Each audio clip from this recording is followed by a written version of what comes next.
ಅವಳ ಜೊತೆ ಏನಕ್ಕೆ ಒಟ್ಟಾಗಿ ನಡ್ಕೋತಿದ್ಯಾ? ಅವಳೇ ನಿನ್ ದಾಸಿನ? ದಾಸಿಗೂ ಕೂಡ ಜೀವ ಇರುತ್ತೆ.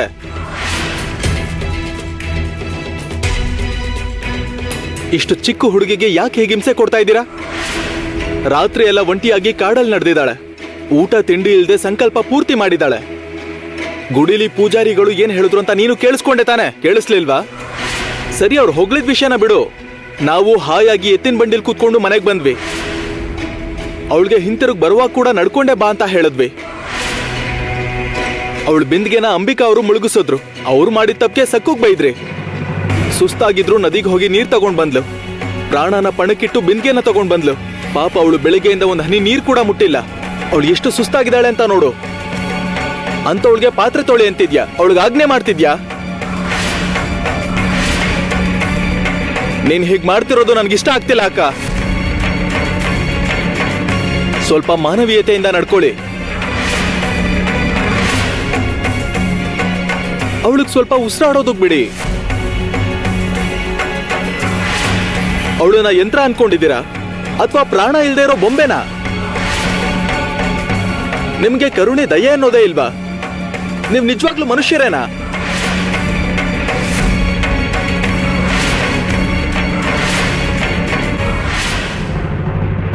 ಈ ದಿಗು ಪೂರ್ತಿಯಾಗಿ ಬದಲಾಗಿ ಹೋಗಿದ್ದಾನೆ. ಆಶ್ಚರ್ಯ ಆಗ್ತಿದೆ. ನನಗೆ ವಿರುದ್ಧವಾಗಿ ಮಾತಾಡ್ತಿದ್ದಾನೆ. ಬಿಡಬಾರ್ದು. ಅವನು ಅವಳ ಪರವಾಗಿ ಮಾತಾಡಬಾರ್ದು. ನಾನದನ್ನು ಒಪ್ಕೊಳ್ಳೋದಿಲ್ಲ. ತಡ ಮಾಡದೆ ತಕ್ಷಣ ಏನಾದ್ರೂ ಒಂದು ಮಾಡಿ ಇವನನ್ನ ದಾರಿಗೆ ತರಬೇಕು. ಇಲ್ಲ ಅಂದ್ರೆ ಅನಾಹುತ ಆಗಿ ಹೋಗುತ್ತೆ. ಅಪ್ಪ ಯಾವಾಗ್ಲೂ ಏನ್ ಹೇಳ್ತಿದ್ರು? ನ್ಯಾಯವಾಗಿರ್ಬೇಕು, ನಾವು ಮನುಷ್ಯರು ಮಾನವೀಯತೆಯಿಂದ ಇರಬೇಕು ಅಂತಿದ್ರು. ಅವ್ರು ನನ್ನನ್ನ ಹಾಗೆ ಬೆಳೆಸಿದ್ದಾರೆ.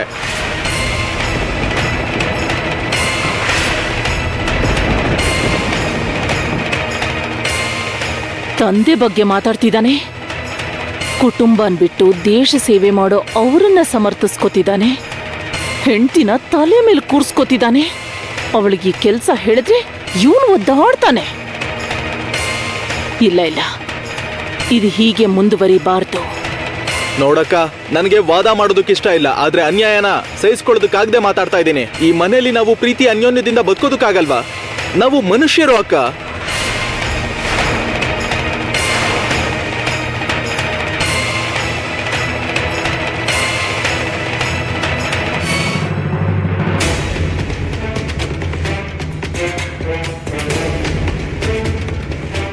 ಏನ್ದಿಗೂ ಯಮುನಾ ಅಕ್ಕನ್ಗೆ ಪುಕ್ಸಟೆ ಸಲಹೆ ಕೊಡ್ತಾ ಇದೀಯಾ? ಸರಿ, ನಾನು ಮನುಷ್ಯಳಲ್ಲ. ಅಲ್ಲ ಕಣೋ, ಮತ್ತೆ ನಾನು ಯಾರು? ಗಾಣದ ಎತ್ತ ಅಥವಾ ಎಮ್ಮೆನ?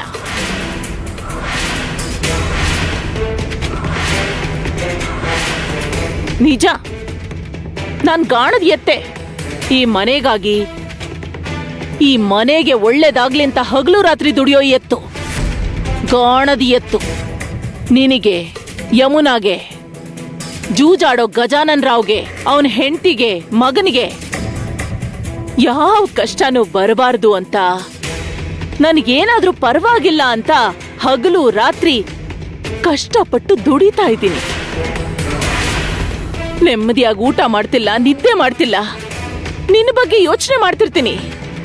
ನೀವೆಲ್ಲ ಚೆನ್ನಾಗಿದ್ರೆ ಸಾಕು ಅನ್ಕೋತಿದ್ದೆ. ನೀನ್ ಹೇಳಿದ್ ನಿಜಾನೇ. ನೀನ್ ನನ್ಗೇನಂದೆ ದಿಗು? ಸಕ್ಕುಗೆ ಯಾವ ಕಷ್ಟನೂ ಬರ್ದೇ ಇದ್ರು ಬಂತು ಅನ್ಕೊಂಡ್ ಏನಂದೆ? ದೀಪಾನ್ ಹೊತ್ಕೊಂಡ್ ಬಂದ್ಲು, ನೀರ್ ತಗೊಂಡ್ ಬಂದ್ಲು. ನಿನ್ ಹೆಂಡತಿ ನನಗೇನಾದ್ರೂ ಉಪಕಾರ ಮಾಡಿದ್ಲಾ? ಅವಳು ಕರ್ತವ್ಯನ ಅವಳು ಮಾಡಿದಾಳಷ್ಟೇ. ಅರೆ, ನಾಳೆ ನನ್ನ ನಂತರ ತುಂಬಾ ಜವಾಬ್ದಾರಿಯಿಂದ ಅವಳೇ ತಾನೇ ಈ ಕುಟುಂಬ ನೋಡ್ಕೋಬೇಕು. ಹಾಗಾಗಿ ನನ್ನ ಕಣ್ಗಾವಲಲ್ಲಿ ಅವಳು ತರಬೇತಿ ತಗೋಬೇಕಲ್ವಾ? ಸುಮ್ಮನೆ ಯಾರು ದೊಡ್ಡವರಾಗಲ್ಲ. ಎಷ್ಟೋ ಪೆಟ್ಟುಗಳನ್ನ ತಿಂದ ಮೇಲೇನೆ ಪ್ರತಿಫಲ ಸಿಗೋದು. ನೋಡು, ನಾನು ಅವಳು ಕೆಲ್ಸ ಹೇಳೋದು ಅವಳು ಕೆಲ್ಸ ಕಲ್ತ್ಕೊಳ್ಳಿ ಅಂತ. ಆದ್ರೆ ನಿನ್ಗಿದೆಲ್ಲ ಅರ್ಥ ಆಗಲ್ಲ. ಅದೇನಂದ್ರೆ ನೀನ್ ಇಷ್ಟು ದಿನ ನಿಮ್ಮ ಅಮ್ಮನ್ನ ಬೇರೆ ದೃಷ್ಟಿಯಿಂದ ನೋಡ್ದಿದಿಗೂ. ಅದಕ್ಕೆ ನಾನ್ ನಿನ್ಗೆ ತಪ್ಪು ಮಾಡ್ದವಳ ಹಾಗೆ ತುಂಬಾ ಒಳ್ಳೆಯವಳ ಹಾಗೆ ಕಾಣಿಸ್ತಿದ್ದೆ. ಆದ್ರೆ ಈಗ ನಿನಗ್ ಮದ್ವೆ ಆಯ್ತು, ನೀನ್ ಪೂರ್ತಿಯಾಗಿ ಬದ್ಲಾಗ್ ಹೋಗಿದ್ಯಾ.